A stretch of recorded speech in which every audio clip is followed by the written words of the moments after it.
We're live. Hey, everyone. I hope you're starting to see us right now. We are here. We got here fashionably late, a couple minutes. And let's just make sure. Is anyone seeing us? I always like to have somebody confirm and say something. Say you see us. Someone, please. Yeah. Oh, hold on. Or maybe I shouldn't play a commercial. What the heck is that? There you go. You seeing somebody? I'm seeing you finally. Oh, there it is. Yo. All right, everybody. We are here. I have Pixy Lixx. From Boston. Look all the way from Boston. Oh yeah. So yeah, I can see him. There says there's 29 watching now. And of course everybody knows Pixy Lixx because of some guy said what's up guys. Almost. It's what's up, right? You know, right? So close. How come, I have a question on your shirt, right? Like when I was watching one of your live feeds and when you first you found out that your logo was underneath the guitar strap, right? Right. Yeah. How come you don't make a shirt that says "What's up, dudes" on it? I think I did do one. I did do one run. See, I do mine through runs. In other words, you do campaigns. Yeah. Teespring.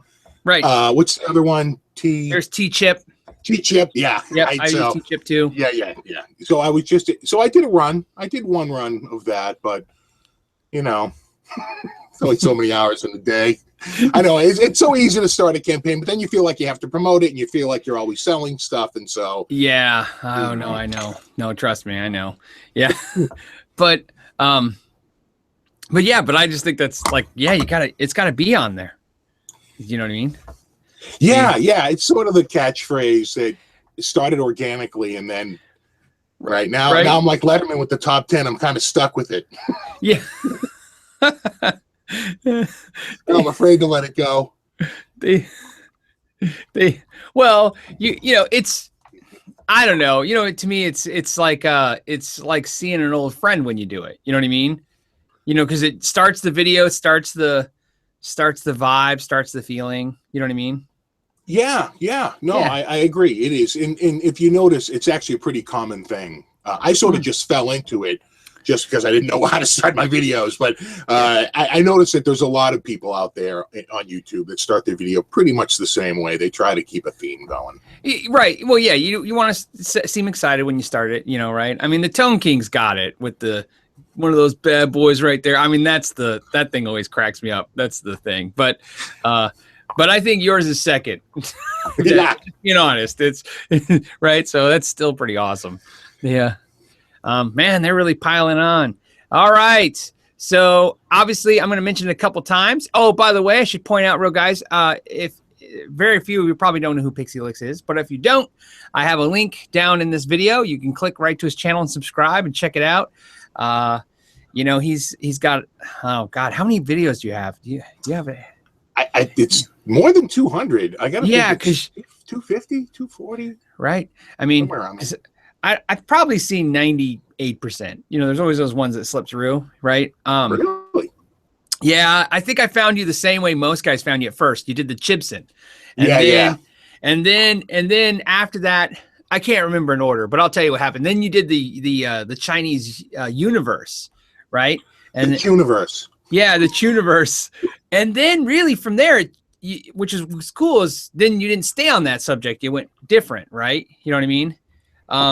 Well, it gets old pretty quick. Right. It's like, it's like there's only so much you can say about them.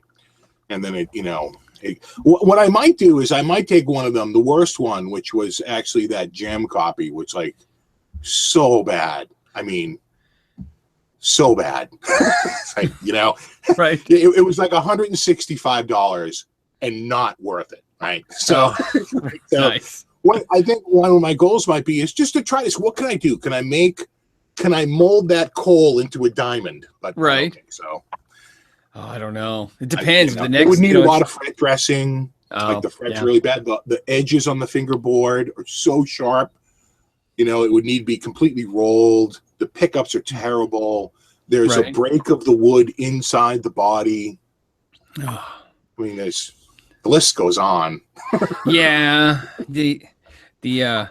I've never done one of the import ones, the chips in or whatever, only because I work on guitars all day. So I'm just thinking, man, if I get one of those, I just know it's more work for me to do.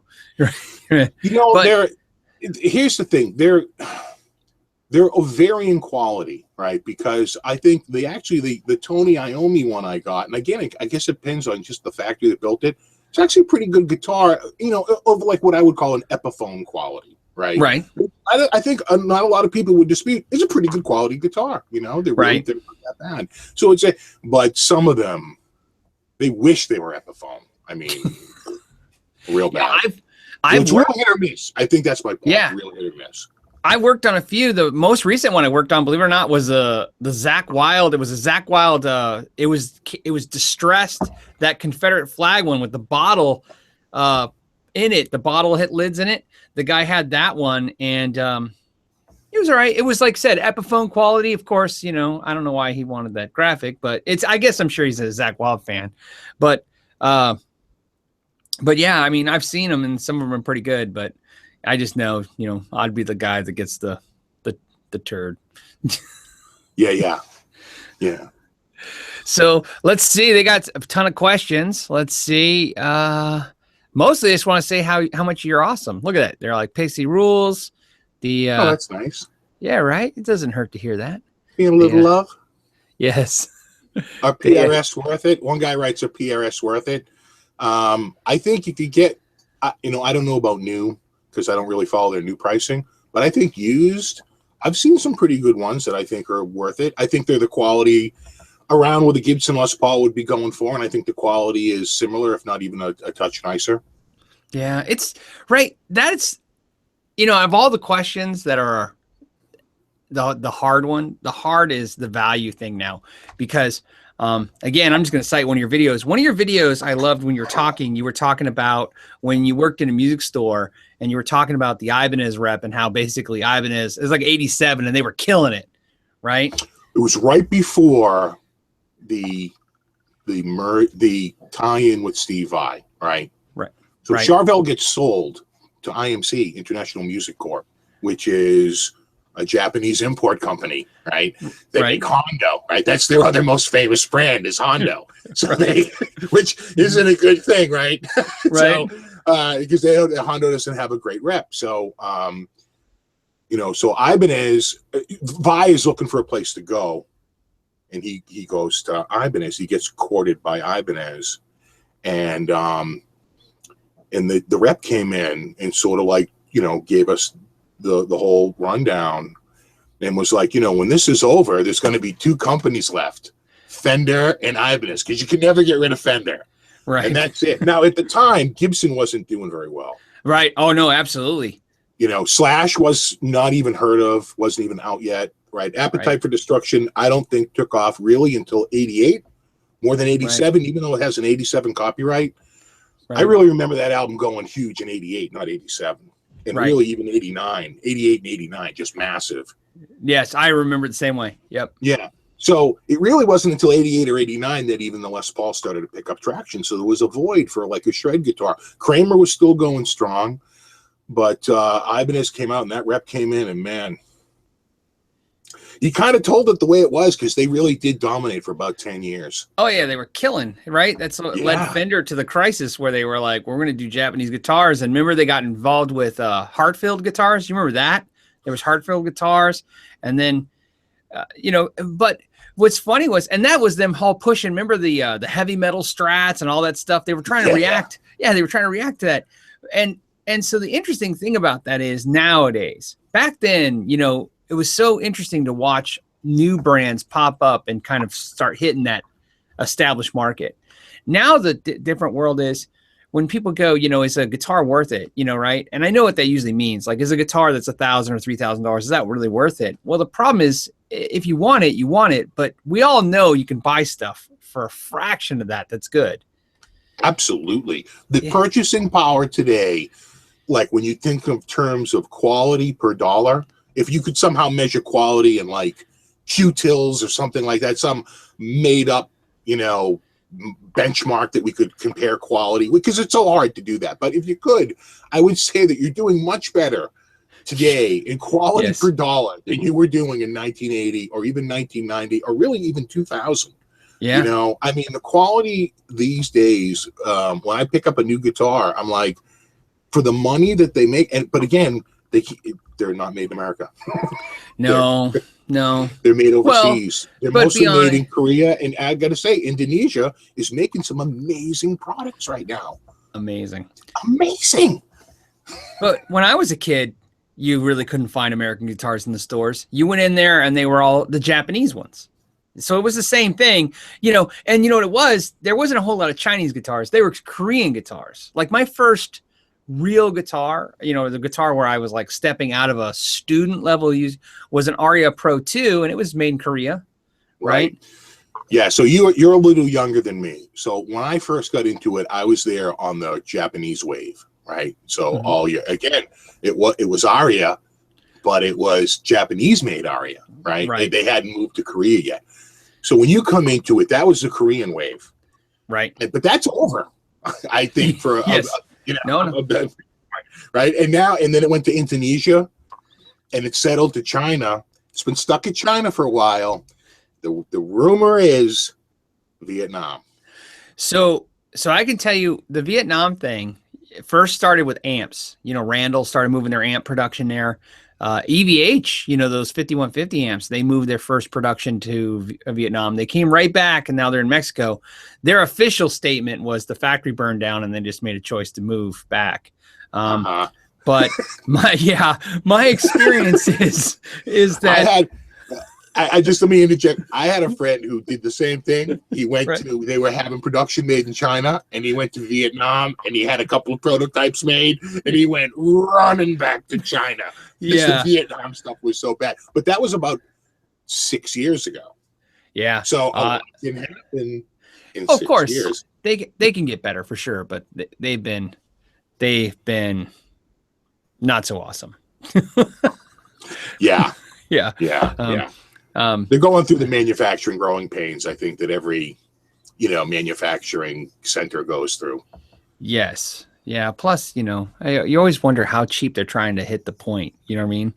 I mean, they've already got stuff down to $150. I don't know if the consumer expects, do we $150 $2016? Yes. Yeah, that's what I'm saying. Right. I don't know what the end game is. I actually once was making a joke about the fact that in 2005, this is a true story. 2004, my wife's dad wanted to get a guitar, so he's like, "Hey," and I said, "Okay." So we decided I'm going to get him a guitar and an amp. So I bought him a guitar, and I went down to Guitar Center to buy him a $99 amp, and they had two to choose from. You could get the Crate GX15 for $99 or the Behringer one for like $79, right? And that was 2005 or 4, right? 2004. And now if you walked into GC with $99, there's like 20 different amps to buy, right? Oh, absolutely. And if you go used, there's probably another 20. Yeah. Oh, absolutely. But that's what I said. It's crazy to think where they're fighting the prices, but yeah. Well, it's also, I think, a bit of a buyer's market these days. I can't confirm this, but the word I heard was that the guitar market sort of peaked in 2016. That was like the largest amount, like per capita sold, for a single calendar year. And then it's been, it was like 99.8% of that after year. So it's been going, it's not dropping. What year? Wait, what year was the year? 2006. 2006. Yeah. Okay, yeah, I think it's 16. Yeah, 6. Yeah. And then it's been steadily declining just a little bit ever since, Yes. We had a perfect storm in 2006. You know what you had in 2006, right? You had the fake economic boom and Guitar Hero. Oh, right. Guitar Hero. Right. Right. So what you had was that pop culture interjection. Yeah. I didn't even think of that. Boy, I'm so out of gaming. I didn't even put that together. You're right. You're so right on that. Yeah, and then so think about this. So then let's fast forward 3 years. 2009, we're in the a hole of the recession, and it went from Guitar Hero and Rock Band to whatever. I'm not into gaming either. If somebody knows, put the answer. Whatever it was in 2009, sure wasn't those games anymore. Those kids had moved on, and so that's a double whammy. You have economic dump and that little fad died at the same time. Yeah, I didn't even put that together, but you're right. That sort of external force that piques interest in something they might not ordinarily be interested in. They're into games, but they don't even know that they're into guitar until they start playing the game. And, oh, maybe I'll pick up a guitar too. That's fascinating. Yeah. And then it makes sense.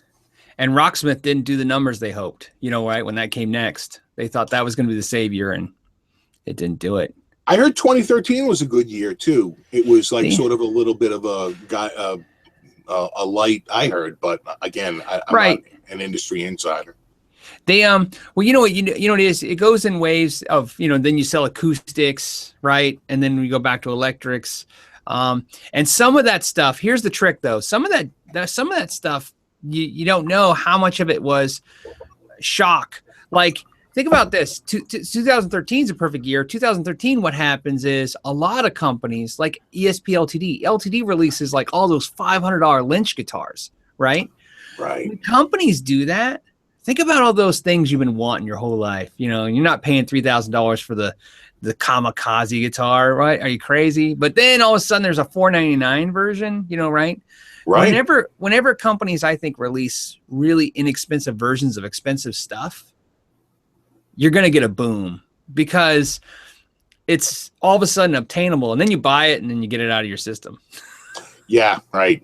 No, I hear you. Plus, it's like, it's just straight up economics, like price elasticity of demand, not to make your eyes glaze over too much. But, the bottom line is that, like you say, things that are unattainable, for whatever reason, they have a particular graphic or a particular build or whatever that now becomes attainable because it's being built, it's being manufactured somewhere else, but it looks the same and it's officially sort of endorsed. It'll absolutely drive up demand for it because, like you said, there's pent up demand for it, and then and then all of a sudden you can get it. I know a couple of people that bought those Kamikazes. It's funny you say that. Yeah. Because it's like I said, it makes total sense there, and you don't even have to pick on guitars. It's amps, it's all that stuff. You know what else? Think about this: the mini amp craze, like what I have, right?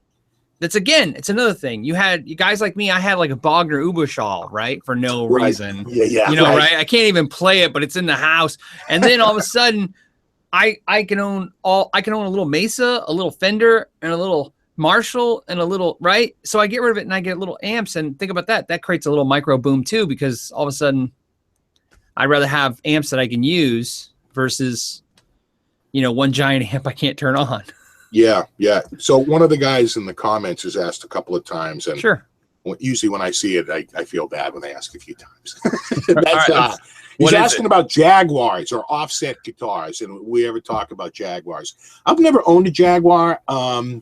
I've had friends that are like really into that whole thing. They're way, but that's more of like an alternative band sound or a college rock to me. I've never seen that as more of like a metal guitar. No matter how I look at it, I can't turn it metal. And I could see myself using it maybe as a blues guitar, or even, believe it or not, a jazz guitar, right?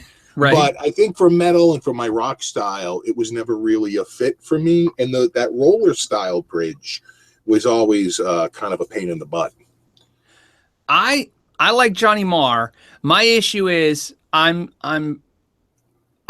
started on Ibanez's and like kind of Fenders and stuff, and so the Jaguar is a short scale guitar. So I never really tried the Jaguar or play it, because if I'm going to get that guitar, I'll get the Jazzmaster, because that's the 25.5 inch. So they look identical, but the Jazzmaster is, the scale I like better. Plus, I'm a huge Ryan Adams fan, and that's what he uses through a Princeton. So I would get the Jazzmaster. But I think the reason why you don't see a lot of people sometimes with Jaguars and Jazzmasters is that Fender still has not been able to figure out how to make everyone happy with those guitars. They reissue them exactly, and I don't like 7 1/4 inch radius rounded fretboards. You know what I mean? Right. So so to me, I need like a Jazzmaster with like a 12-inch fretboard, or maybe I'll do the 9.5. You know what I mean? But I don't, like I said, I don't want that roller bridge. I want them to do what they did to this American Standard Strat. Take the old thing and just kind of update it a little bit for me. And they never seem to do that. They either make it the way it was, which I don't want, or they come up with something totally different. like it's got a hard tail. A couple of Seymour Duncan invaders on it. Yeah, and you're like, I don't know what this thing is. Yeah, it's so that's what it is for me. Is that they keep making all these different versions of it, and but the new one's supposed to come out at the end of this month with that, because they got rid of standard and they made professional, right? And what they said they did, I haven't seen them, is that they included Jaguars and Jazzmasters into the series now, so they should be like what we're talking about. But I mean, I haven't physically touched one, so until then, it's just stuff they told me, Right.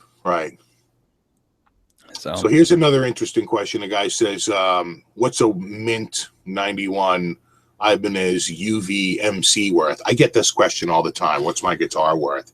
And the bottom line is that's so hard to answer, right? Because it depends on the color. It depends on the condition. It depends on so many variables that are hard to know. And like anything, things go in and out of fashion. Maybe it's a little hotter right now, a little cooler right now. It just depends.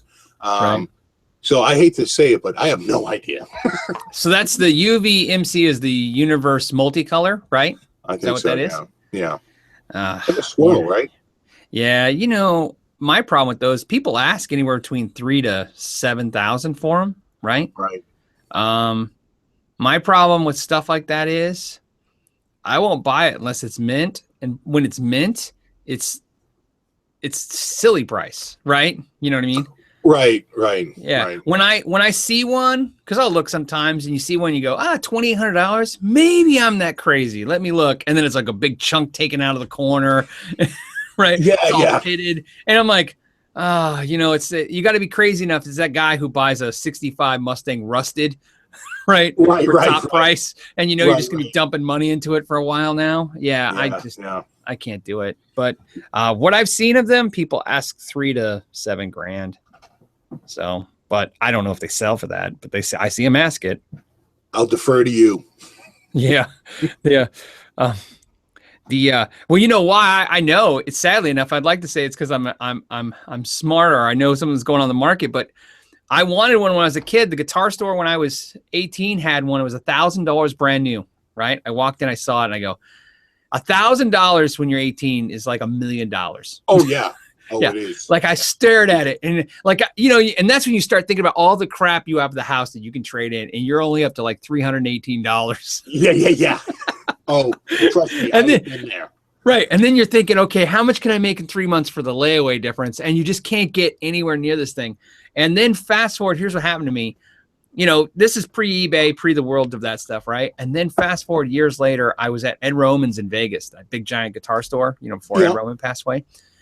I walked in, they had one, and I go, oh my God, they have one. And I walked up to it with my wife, and I go, this is like 2003, 2002, right? And I go, they want $5,000. And I go, $5,000?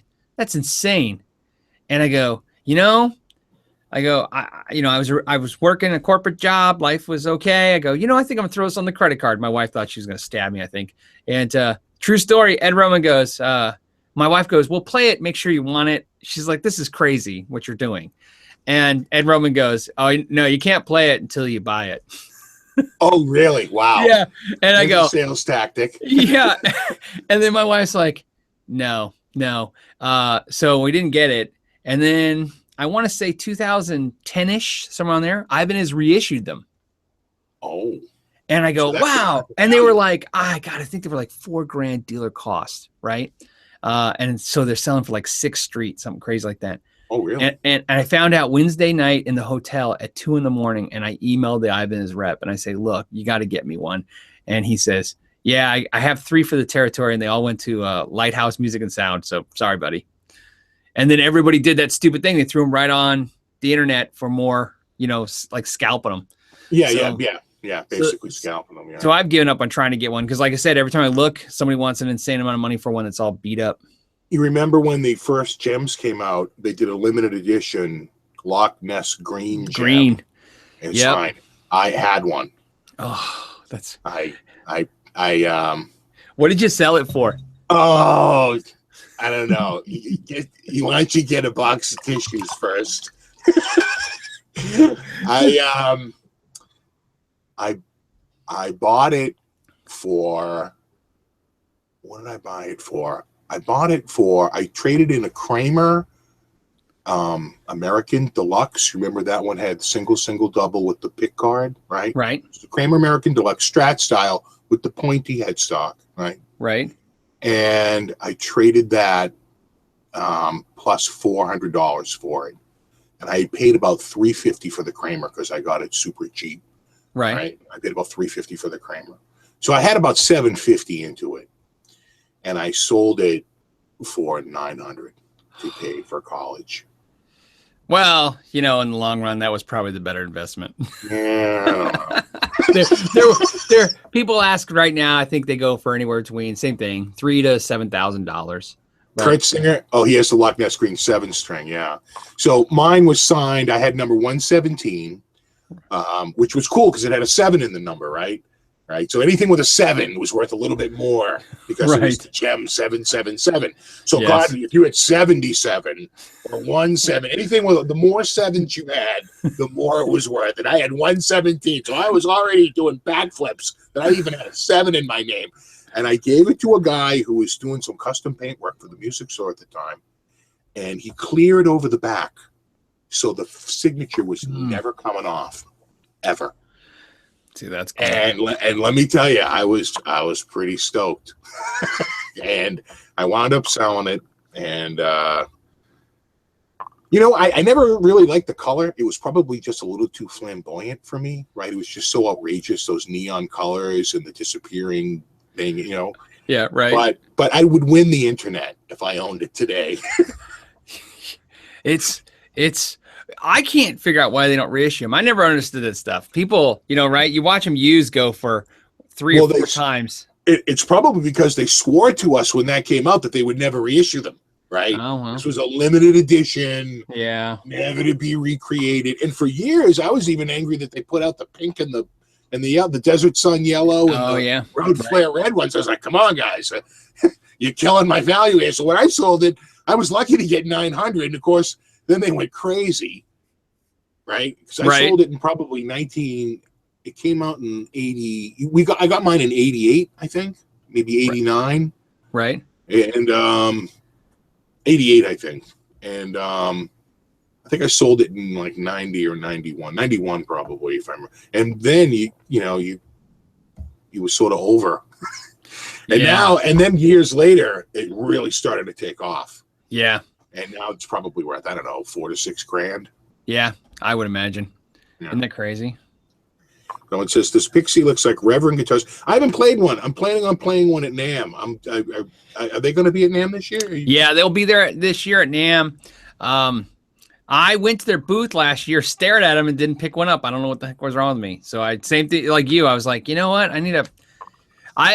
I planned this year at NAMM because I'm going to go for 3 days. I usually go for 1, and I'm going to go for 3 this year to put more hands on stuff. You know what I mean? Yeah. Yeah. I think I've got to do the same thing. I was like, hey, I saw the new this, and people were like, how was it? I was like, oh, you know what? I didn't actually pick it up.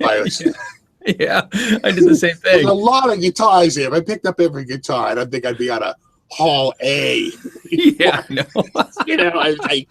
People don't realize just how big it is, And, yeah, it's colossal. Yes. Yeah. I'm there Wednesday. I fly in Wednesday. I'm there Thursday, Friday, Saturday for the show, and I fly back on Sunday. Yeah, I'm gonna drive up because I'm just one state over. I usually fly because I fly in that morning, fly out that night because it's like 40-minute flight. Oh. But I'm gonna drive with a buddy because same thing. Wednesday. No, I'm getting there Wednesday, Thursday, Friday, Saturday, and then same thing. Come back Wednesday morning. So some guy writes they're reissuing the Gem 777 this January at NAMM. Well, that will be interesting. That will be interesting. See, well, you know what it is. Do you know that guy? Can you put what color it's going to be? Because I seen a reissue already, but it was it was some goofy new colors. It wasn't it's not going to be the Loch Ness green. No, until you're talking Loch Ness green. Yeah, there's still a little differentiator, right? Let's see. I don't know if you want to answer this one. John O'Brien says, Steve and Phil, how many guitars do you have? I get that question a lot. You get that a lot? Probably too much. Yeah. You know, maybe it's my Northeast attitude, but I'm always like, what are you making a list, huh? Gonna come over here, breaking my house? Is that what you're doing? I've sold a bunch recently. Me too. I just got rid of 4. Oh, I got rid of, you might have me. Let me count now. Let me see, 1, 2. Yeah, I got rid of 4 too, but one was a little bit older. One I got rid of maybe 3 months ago. And then the other 3 have been within the last few weeks, actually. Yeah. Yeah. I got rid of one Monday. That's real close. Yeah, it was real close. And then just, I think one a week. Cycling, you know how it is, cycling. I tell everybody this. I tell everyone I have 20 because I really do have 20. I keep 20 and then sometimes it balloons up to like 27 and then it goes down to 18. But it always sits around that sweet spot. You know, in 2009, I had 60 because the recession, everything went stupid, silly, cheap for guitars. Right. So although your businesses weren't doing as well, you know, right. We just came out of a boom. Right. So you didn't know how bad it was going to be. So we were sitting on, small business like me, we're sitting on all the lottery of the boom. Right. And so, of course, when I saw guitars that were $2,000 going for $1,200, I was like, well, I'm buying that. So I just started buying them. And then I realized I got kind of bloated and silly. And then as the recession kind of dragged on a little bit, you starting the need to like, well, maybe I should get rid of some of these. Yeah, I'm guilty of definitely buying guitars just because they're at a crazy price. Mm-hmm. I can't help myself sometimes. Yes. Because I know what it really goes for. And I'm like, oh, I can't pass this up. But, I think the rule is try to buy it for whatever you can sell it for the next day. Right. Yeah. Like literally, you can command an instant sale, but that's hard. It is hard. And, yeah. And, and what it is for me, I don't know about you, I'm now at this point in playing guitar and collecting. I know what I love now. Like I know the guitar at home that I'm going to play tomorrow. Right. And it's really like 2 guitars out of the bunch. And the rest are just these things that I like to collect and they can come and go, right? And I like to stare at them or they may have a sentimental reason for having them. Or maybe I just want that sound every once in a while. It's kind of fun, right? But realistically, that's why they're not, when people are like, oh, you're going to get rid of that? I'm like, yeah, I'm not really attached to anything, guys. I really like I said, I've kind of attached myself to 2 or 3 maybe. And the rest just, they can cycle. If there's an opportunity for a much better guitar, I'm sorry, one has to go. I sort of go through phases. I'll go through a phase where I'm in an Ibanez phase and I'll buy a bunch of Ibanez guitars and I'll sell a bunch of Ibanez guitars and I'm just sort of playing Ibanez all the time. It's specific years. It's like 88 through about 92. That's my window. But still, that's what I like. And I will say, and I'll be looking for those. And it's kind of like, not to draw an analogy to my kids, like they're Pokemon hunting, which they seem to do nonstop in the car while I drive them around. But it's like you're trying to find like something rare for really cheap. And you happen upon it, and it's irresistible. Like you're like, oh my god, that's a day glow 88 radius for like $249, and brand new they were $799 in 1988. And you're like, oh god. Ibanez I'm convinced. So I do the same thing with Ibanez. I'm convinced that it's really I think I'm past it now. But for a while there was this shock every time you looked online and you saw a Japanese Ibanez for $200. You thought, well, I got to buy that. That's crazy not to buy that. Yeah, you feel foolish to pass it up. Yeah, because you're like, it's such a great guitar, and you can't figure out why it's so cheap. And then, yeah. So, I can be guilty of that. My total number of guitars right now, to answer his question, after putting it off for quite a while now, I don't know, probably about 32, somewhere around there. I was going to say it was probably closer to like 38 at one point, but I've been purging a little bit. Yeah. Just so we can walk around down here.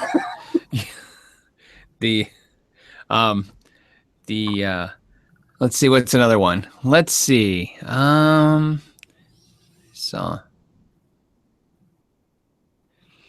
asked if he ever played a Gretsch CVT. I don't know what the CVT is, so I'm going to say no for me. Country something. Yeah.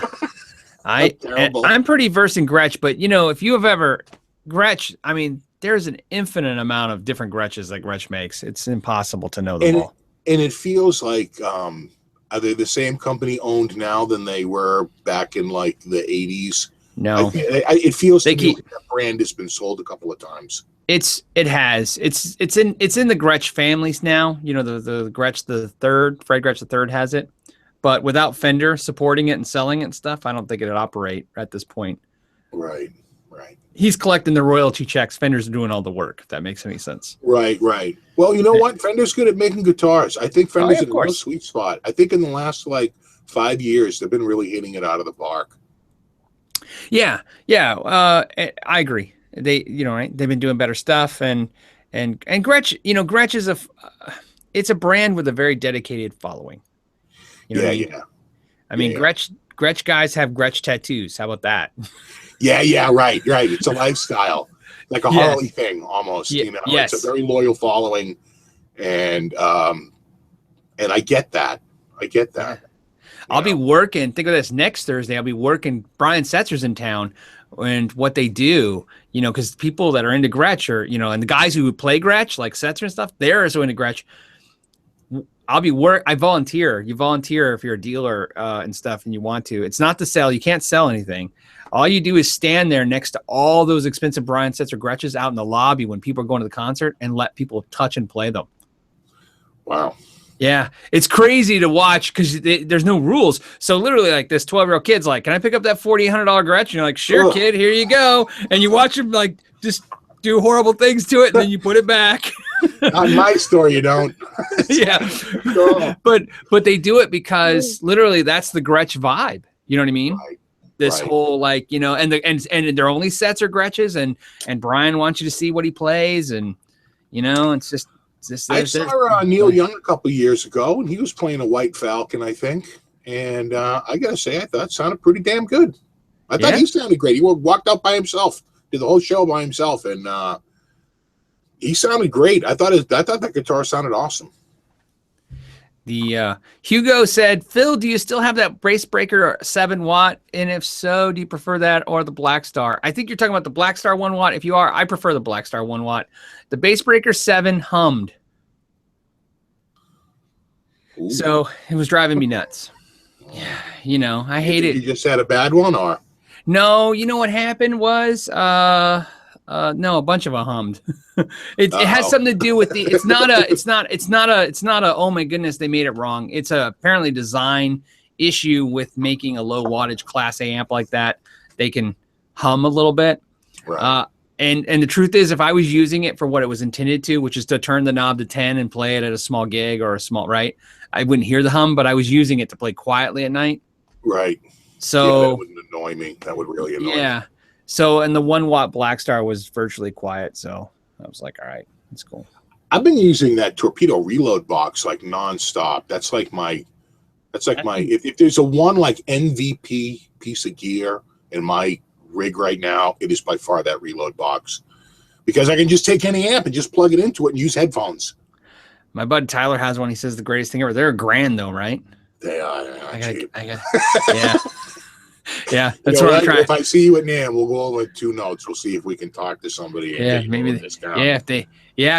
But I agree. When I saw you, because I've seen you use it, and I'm like, yeah, and my buddy Tyler's like, oh yeah, it's fantastic. I mean, it's Yeah, and I didn't get mine for free. I paid for mine, but they did give me a little break on it. Yeah, which it helps at that price point. It does. 20% off on $1,000 is Yep. I'll take it. Yeah, it's still a lot cheaper. But you know what really saved me was the dollar against the euro. At the time I bought it, the dollar was really strong against the euro. So even after the discount, once we did the conversion, it was actually even a little cheaper. It wound up being well under $500. Oh, that's crazy. Because of the conversion. So if the dollar is really strong right now against the euro, you might be able to do even a little better. Yeah. Well, you never know. It's going that way. Yeah. I mean, it's been the other way for a while. So yeah. Let's see. I think someone's asking you about your N4. What was the question? I didn't see it. It's like, what's the deal with that N4? Well, you know what? So it ties into what happened. So remember I told you the story about being in NAMM and not being able to get one of those swirly 7 strings? Oh, yeah, yeah. So I was driving back. Takes about 7 hours to drive back from LA to hit Phoenix. And I'm driving back and I'm in the truck and I'm bored and I'm thinking, man, I really want one of those guitars. And I started doing that stuff you do where your rationale goes away and you're like, maybe I should call Lighthouse Music and Sound. Right? And I'm like, maybe I should. So here's what happened. I have an N4. It's a real one. And it was sadly to say, it's a limited 1 of 7 custom painted. And it was this cool black and gold graphic. And it started popping off, lifting off. Oh. And yeah. And, I bought it used, no warranty. What do you do? Right. And I was thinking to myself, I go, I got that guitar. I should get it. So I called a buddy of mine who does painting and I said, hey, you ever dipped a guitar? And he's like, no. And I go, there's a guy on YouTube that shows you how to do it. Watch it. So he watches it. An hour later, I'm still driving, of course. He calls me out and he goes, yeah, I could try it. And I go, great. Tomorrow I'm going to stop by your shop with a guitar and have you dip it. So my N4 is dipped to be, so hopefully to appease the want to buy a 7-string guitar. Because here's the sad part. I have a Prestige 7-string Ibanez in the other room in blue. It's the same thing as the Universe, just not swirled. So right. I'm literally, you're literally in your head going, okay, let me get this straight. I can buy this guitar brand new for $1,000, or I can pay $7,000 for it to be painted, and it costs $300 to have that painted. You're like, right? It just doesn't make any sense. So I just did it. And the other funny note was my friend who's a Nuno friend, I like Nuno and he likes Nuno. They put it on the Nuno forum and I think those guys are still after me. They're trying to kill me. Nuno guys apparently don't think it's funny when you Steve I swirl dip a Nuno guitar. Yeah, there's definitely, because I did, my buddy Bobby had an N4 and he brought his over and I was like, I don't know, like the body's like alder or I don't know, maybe it's basswood. It almost feels like it could be because I'm looking at the grain. Right. And like people are like, you're like, how does this guy not know? I got a lot of comments on that video. Then I said, I said something like, yeah, extreme. They had 2, like I remember, like 2 or 3, like really big, like radio play songs, but they never really seemed to capitalize past that. It's really had this like window. And they had a lot of popularity, I said it would have been great to see them have a very long career, which they had been around a long time. And Nuno is such a good player, but they got killed by grunge, like a lot of bands of that style did. They got killed by grunge, and I mentioned that in it, and a lot of people are like, "What? You didn't even look at this album and that album?" And I'm like, I'm doing a guitar review. It's like I'm not here to discuss the extreme, the bio and their history. But he has a very, I would say, rabid following, and for good reason. Yeah. There's a question. I'm curious. Echo Charlie wants to know, hey, Pixy, do you regret picking Pixy Lixx as your YouTube name now that you're this popular? Now that I'm this popular, no, I probably regretted it about 3 weeks after I chose it. It was like a buddy of mine came up with it, and like you couldn't change your name back then. And I am the Foo Fighters of YouTubers, and that much like the Foo Fighters, I've had a little buyer's remorse on the name for quite a while. But look, it is what it is, right? So you try to we need to come up with another name. I'll be like Stephen McKnight or something. I need a new name, but I don't know. People, I don't think people realize this. YouTube has weird rules throughout the time. When I started my YouTube channel, they were, because the way your Google account attached, it told me I couldn't have a name unless it was my real name. And that was like, later. So when I started, you couldn't even change your name. Once you had your name, if you changed the name, you lost your channel. You had to close your channel and start a new channel, and which no one wanted to do. And but then they were so desperate to combat Facebook with Google Plus, they allowed you to change your name if you would just but you would be forced to go through Google Plus. And Google Plus is a massive failure, and they've backed away from that now. Now you don't have to go through Google Plus to do it. But I thought about changing it. I could go to Steve M or something, but I have to remain anonymous because, number one, I don't plan on moving anytime soon. And two, I got a family, a wife and 2 kids, and I got to think about their security. And, the internet's full of all kinds of people, mostly nice, but not everyone. Yeah. So, you got to, you just got to be cautious about that stuff. So I don't know. I'll come up with something, maybe Pixy Lixx with 2 X's. Martin Reynolds wants to know, Pixy and Phil, have you ever tried the current mid-range Ibanez semi-hollows? How do you find them versus Epiphones? Got any thoughts on that? Did you have a hollow body Ibanez?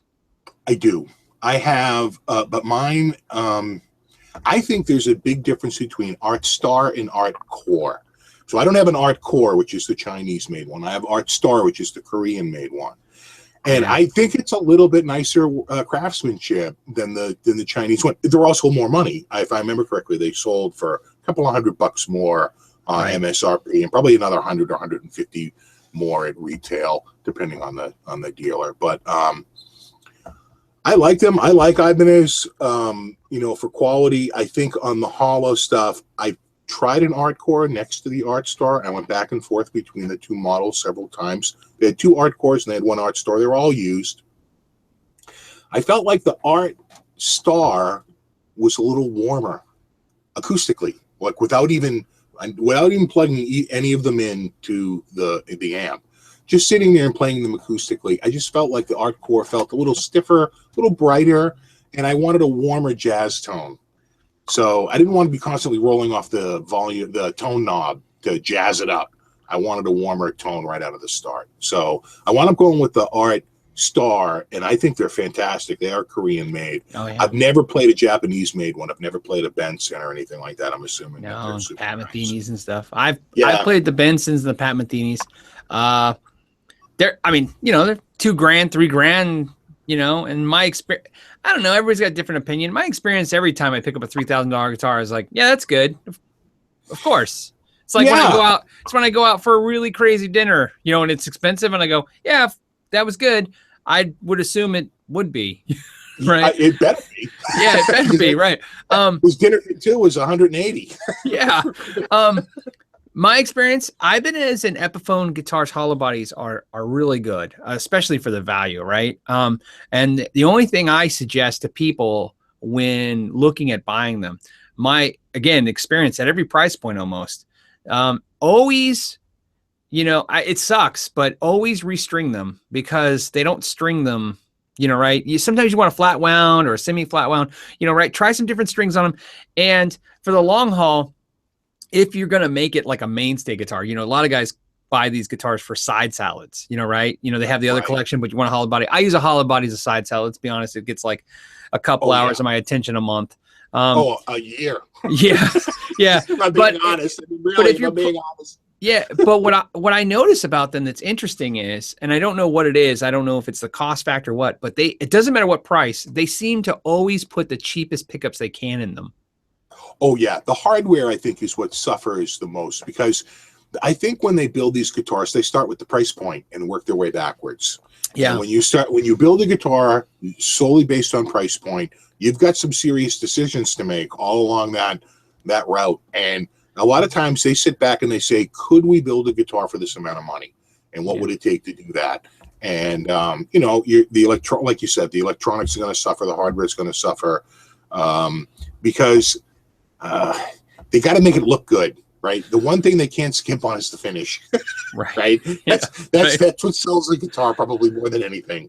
And so they always look good, and for the most part they sound pretty good. But like you say, the pickups are kind of junk. And you don't have to just get a guitar and replace all that stuff, but I think you should be prepared to in the long haul if that's something you want to look at. And then somebody said, what was it? This one's, I've never been asked this one, so I don't know about you. Jose Guzman said, I'm thinking about getting an Agile guitar. Are they any good? Well, here's the thing. Agile, like any import, like, well, really any guitar manufacturer, not just import guitar manufacturer. You know, it's hit or miss. But I played some pretty nice Agiles, and I was like, you know what, this is actually a pretty nice guitar.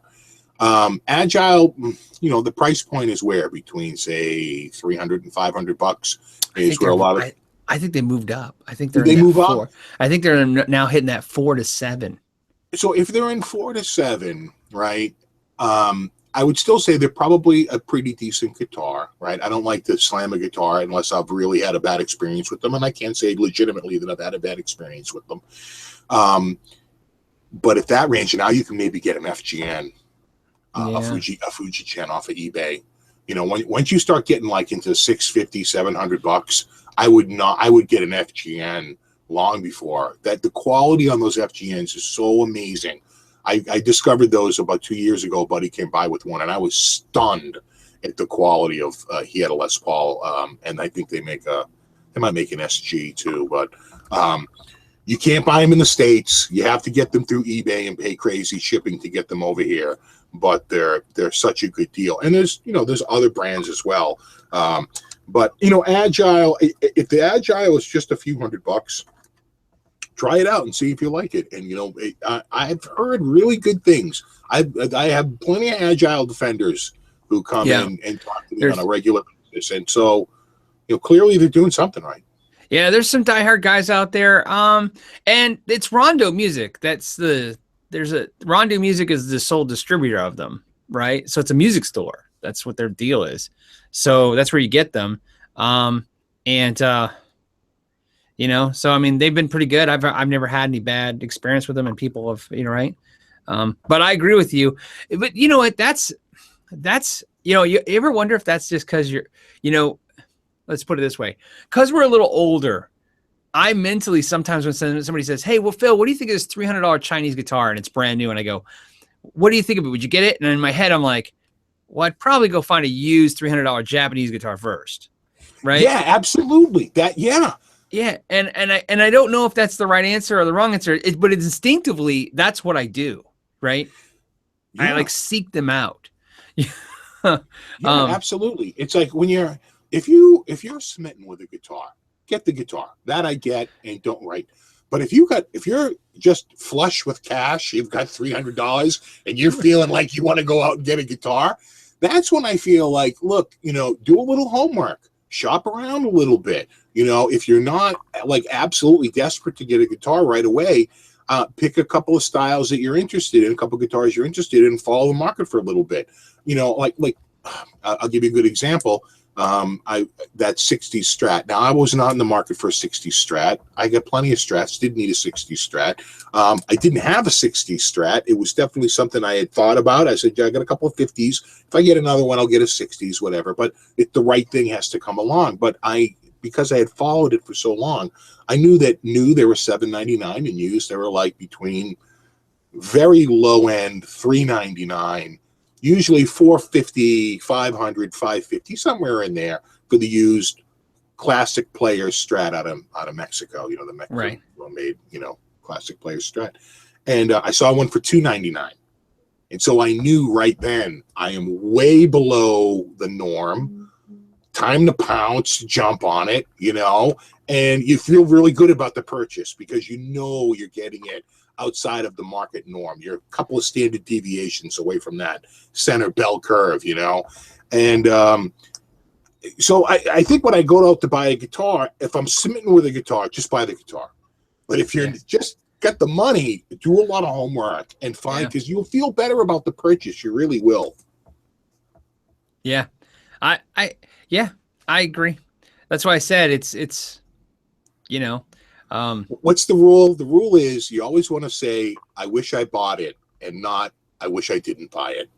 Those are words to live by. Yeah. Yes. Somebody keeps mentioning a Patrick Eagle guitars, asking if we tried it. I've never heard of them. So I would, like you said, I agree with, people ask a lot. I try to answer them, but you ever heard of them? I can't say I have, but you know what? I'll take a quick look on my NAM app, and we'll see if he's listing out at NAM this year. And if so, I'll take a walk by and check him out. Yeah. I'm always in the so Sir is going to be there for the first time this year, I think. Yeah. Yeah. And I know Strymon. I haven't seen Strymon there in years past, but I saw they have a booth. They usually share a booth. They were there last year, I'm pretty sure. I've been trying to pay attention to who's not there this year. So who's not there again is Mesa Boogie again. This is like their 6th or 7th year not going. G&L Guitar is not going. Diamond Amps, this is going to be their 2nd year not going. So Catlin Bread. Oh, really? Across from us is usually Samson. And Samson also owns Hartke. Yep, Zoom. And, no, not Zoom. Samson. Hartke. Hartke and there's something else, but I just can't think of it right now. But that's their big thing, right? Right. And really Samson and Hartke are the 2 big brands. They're not there.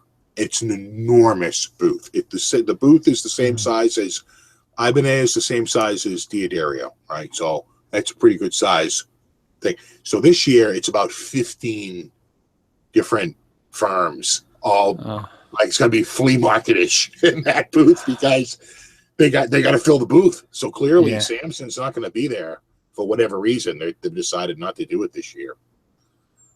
Yeah. Well, it's been I've been going since 2004, and it's less and less every year. Vendors. Is it really? Wow. Yeah, but on a side note, it's changing. For a while as a business, it got a little weird to go there because you don't really need to go see product. You can see it on the internet as dealers. But now it's becoming like a show to show across the internet on all YouTube what all the new gear is. So it's important to be there so you can get media coverage. Right. You know what I mean? Right. Actually, that makes a lot of sense. Yeah. So I think some companies are going to have to look and say, hey, we're going to have to go back.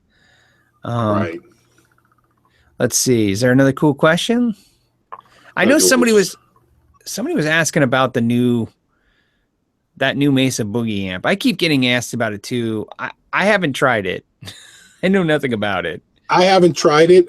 Fluff just did a review on it. I thought it sounded great, but his reviews usually sound great. Yeah.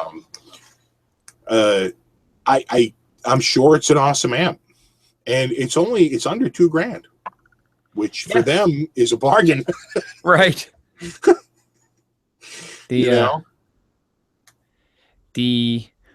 Somebody says, Phil, what's the blue guitar behind you? I don't know. Oh, you know what? That's my Magnificent 7 telly that Pixy Lixx cost me money on. What happened was you got that surf green one with that rosewood neck. Oh. And I was just drooling. And, I don't know if you did it on purpose, but I went on, because Guitar Center had exclusive on that. I go on their website, they were sold out. Yes, it's all coming to plan. Yeah. So I just couldn't stop thinking about it. And then right after that, that's when I saw the announcement that they did the Magnificent 7. This is seafoam green. So it looks blue because cameras, have trouble grabbing colors. Yeah. But it's pretty close to surf green. Yeah, but surf green has, I think, a touch more white in it, and yours has a touch more blue in it. Yes. And a smidge. Yes. And this one, although it doesn't have a solid rosewood neck, has a painted headstock, which is also very cool. Oh, I like painted headstocks. I got that on my The Strat from way back in the 80s, my old 80s Strat. I like that. So I got it and got that out of my system. Yeah, I know. I know the feeling. I was totally smitten with my telly. And every time I break it out, it's such a tone master. I really, really love that guitar. I bought the matching Strat. Yeah, the Strat in red. I saw it. That's I was like, well, maybe I need that now. I love Mark Knopfler, and he's got that red Strat like that. I mean, it doesn't have a rosewood solid neck, but it's nice, and it's got a beautiful tone to it. I just really love that guitar. I was playing the other night. It's probably going to be my Christmas guitar, right, for my Christmas song, because I choose a red guitar every year. So I got to go through, and so it'll be unlikely to be the telly because that's green. Though I suppose I could put that in a little bit, because red and green, they're both Christmas colors. Right. A little bit. Maybe not surf green, though. It's a little light. Yeah. And if you ever play an Eric Johnson Strat, I have not played an Eric Johnson Strat with the binding on it. Oh yeah, I've played all the Eric Johnson strats. They're amazing. It's the best quality strat that you can buy off a wall in a guitar store from Fender. Because Eric is so nuts. His specs on that guitar. I mean, it's like it's courtesan maple neck. Right. It's all of them are like 7 pounds 6 ounces to 7 pounds 8 ounces. They spec the weights, which right. Doesn't sound like a big deal, but it's a big deal. I mean, companies don't like to go out there and weight, blocks of wood. Right. And it's got a 12-inch radius fretboard, even though it's a 57 reissue, right? I mean, this is a great guitar. I mean, it's like $1,800 or $1,700, but I would say the nicest Fender I've ever owned, which I traded for the Les Paul, was the Select Strat. In terms of neck feel, that was the nicest one. But in my defense, I love that Les Paul. I could not get that Les Paul for what I paid for that Strat, and I think I can get that Strat for less than I could ever get that Les Paul for. I could probably get the Strat for between $1,200 and $1,400. I could never get the Les Paul for that kind of money. I agree. Yeah, so. I watched the video when you were explaining the trade, and I I was nodding the whole time you're talking through the video, going, "Yep." So I think I commented on that video too. I think I said something like, "Yeah, that was a good trade." Like, yeah. Because as a matter of fact, yeah. I felt good about it. I had to be talked into it, but I love the Les Paul, and you got to have one. Right. That said, I'm a Fender guy. I think I'm more of a Fender and Ibanez guy than I really am a Gibson guy. But you got to have one, and I still probably will buy an SG just to have one in the collection, because you need one, just one. Yes. No, I'm same compulsion. That's why I have my Les Paul too. And then, although sometimes I think I should just get a nice Epiphone and call it even. Right. But, so overdrive or distortion pedal for metal. For metal, I would go distortion, but overall, I think I like the sound of an overdrive more than I like the creamier sound of an overdrive more than I like the sound of a distortion pedal. But if I was playing metal and I wanted that real chugga, I'd probably feel more confident with a distortion pedal than I would an overdrive. Yeah, I agree. And then for those pedals, I think right now you can't beat the 5150 pedal and the Friedman BEOG pedals are amazing. Oh, I know that Friedman pedal. Oh my God. I love it. It's that guy's a smart guy. He just keeps getting better and better. Yeah. It's not to get on another side topic, but you got to admit, it is funny to watch guys like Friedman circumvent and take Marshall market. There's such a Goliath. You know what I mean? It's like watching Sir take the boutique market from Fender. It's interesting to think about that, because you're like, man, I can't believe these guys can get in there. I know, but you know what? If you do it and you do it well, you know what? If his amps didn't sound amazing, no one would buy them. Yeah. But his amps sound friggin' incredible.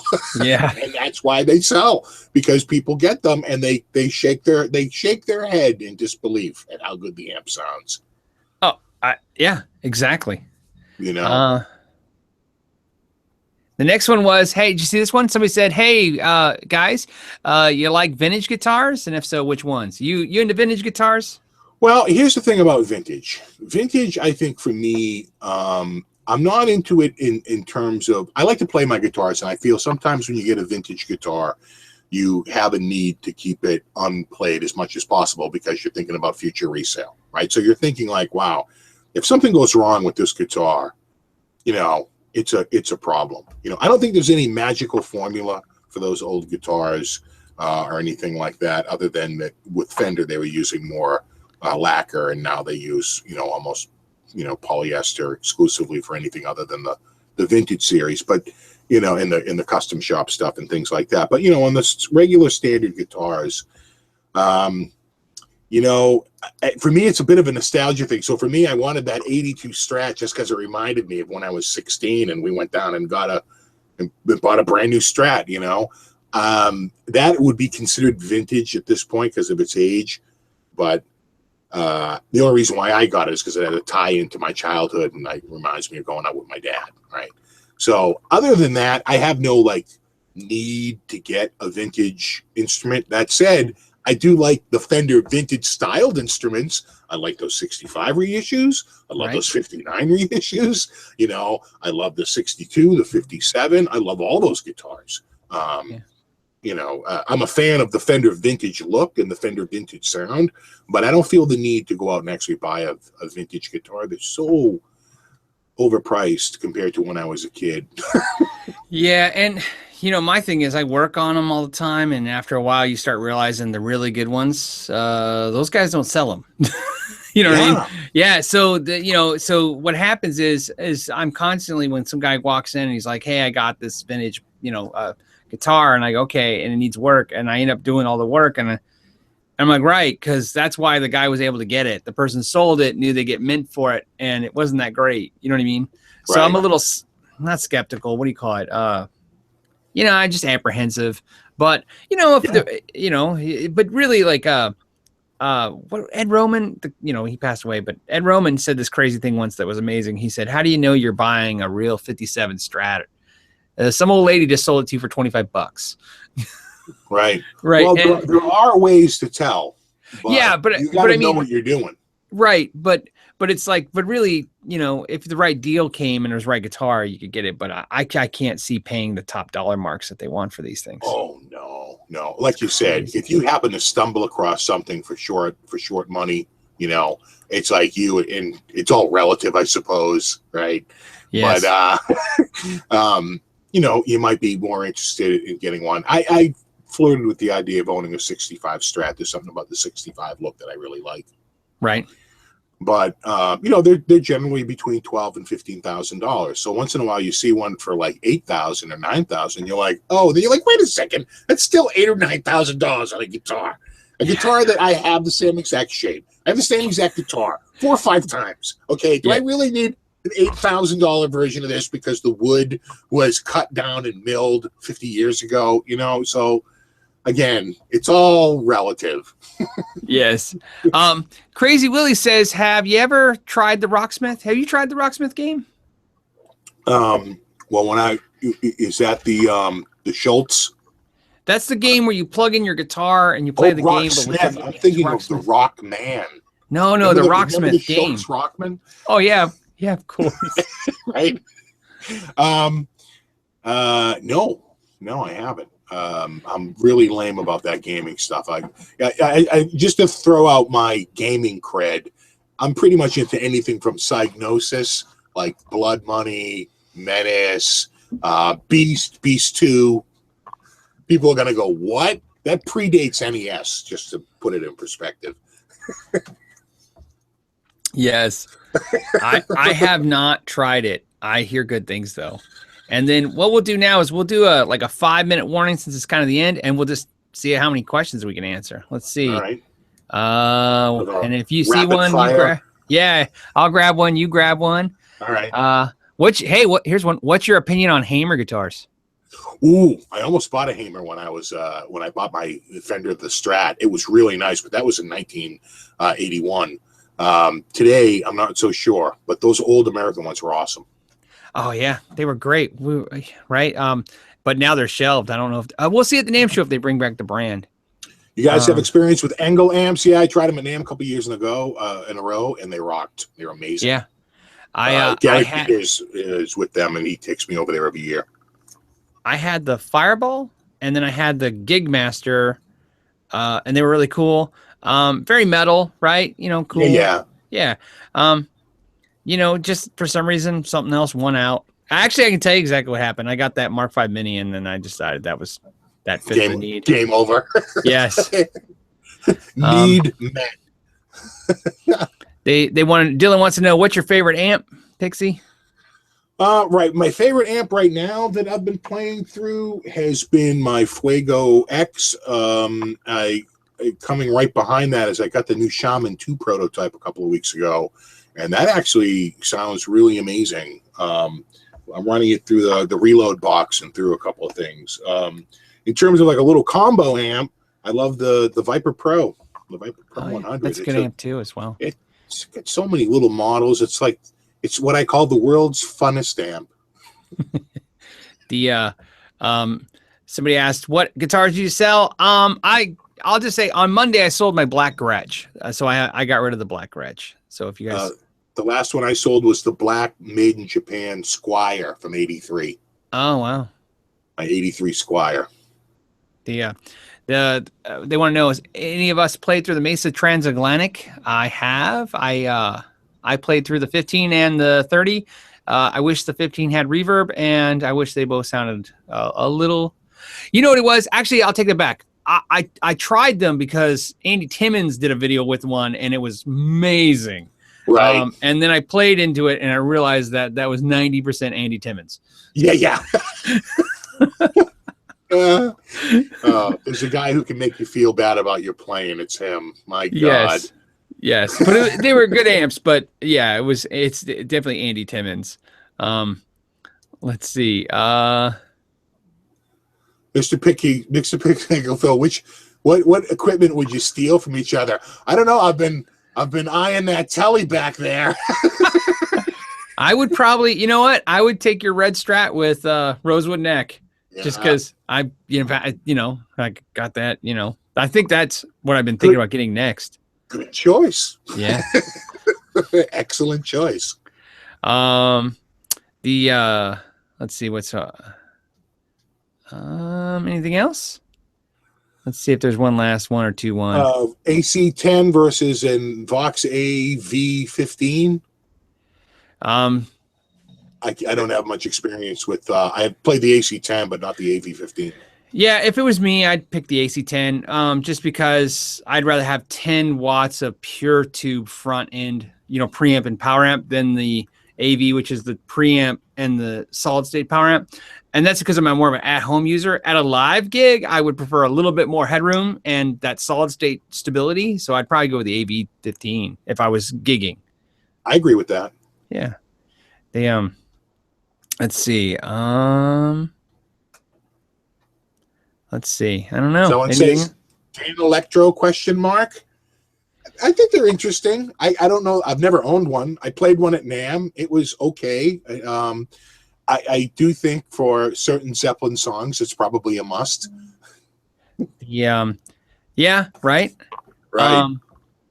Somebody asked, what's my favorite, or what's our favorite solid state amp? My favorite solid state amp is probably right now, because that's you can ask me a different day, I'll have a different answer. Right now, I like the Quilter heads a lot, and I like the Katana amp. Those are probably the two solid states I dig.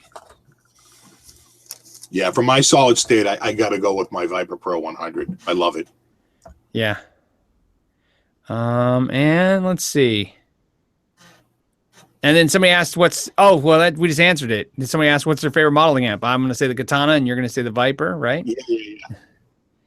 And I think, is there one more left? Anything else you see? How long have we been married? I've been married since 2002. I've been married 18 years. Oh my God. My God. Yeah, see, there you go. And wait, hold on. I just saw one that said,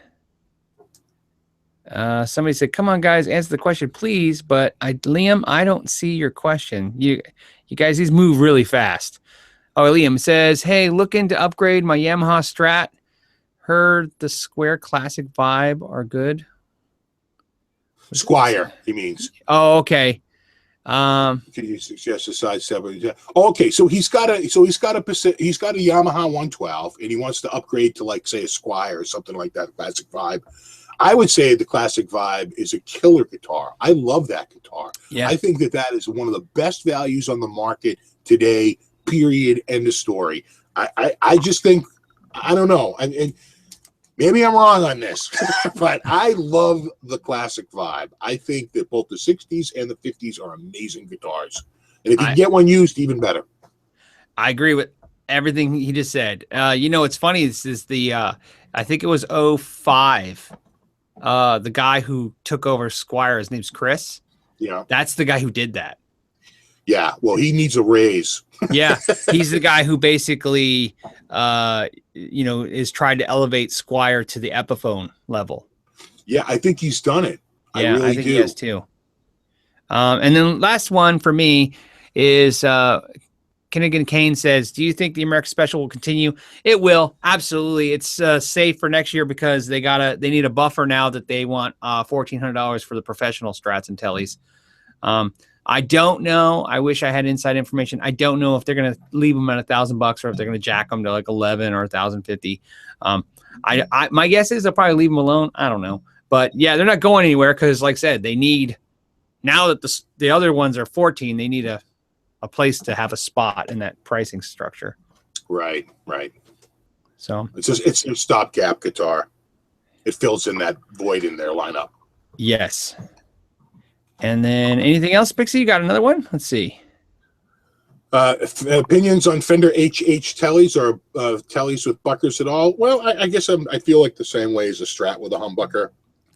If you like that feel of the body and the neck, but you want a more robust output, a higher sound, I'm all for it. I'm not a purist like that. I say go for it. I like tellies with humbuckers in them and Strats with humbuckers in them, fat Strats and fat tellies.